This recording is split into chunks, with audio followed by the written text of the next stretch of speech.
The Journal of Rural Sociology found during the pandemic more people moved to rural places, with a net migration of 0.43% between April 2020 and July 2021. And that compares to metropolitan areas that saw no change in net migration.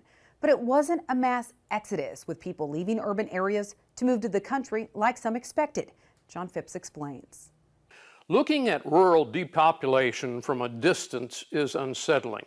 Here is the national picture showing the continued loss of residents in about half of America's counties last year, most of them rural. This continues the trend shown in the 2020 census.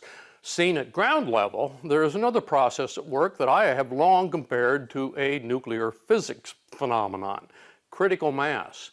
Here's a greatly simplified explanation. Fissile material such as uranium emits particles spontaneously. In nature, most of these particles hurtle away.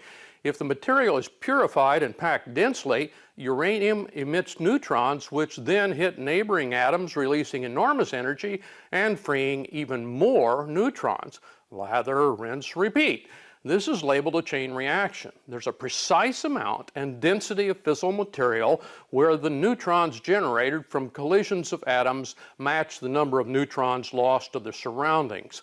The chain reaction becomes self-sustaining. This required quantity is called critical mass.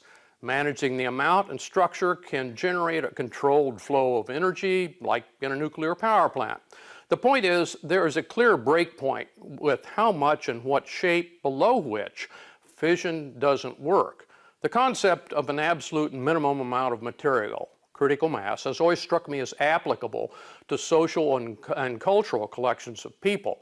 There's a critical mass for groups. A baseball team has a critical mass of 9 players, for example. Similarly, for clubs, churches, community project teams, or any social organization. But like fissile material, groups can naturally decay below critical mass, essentially disappearing person by person. The analogy is not perfect, but in our smallest rural communities, the census is showing the lack of critical mass for an increasing number of community activities. This occurs despite economic conditions. Illinois is an example of a booming ag economy and relentless population loss in the same place.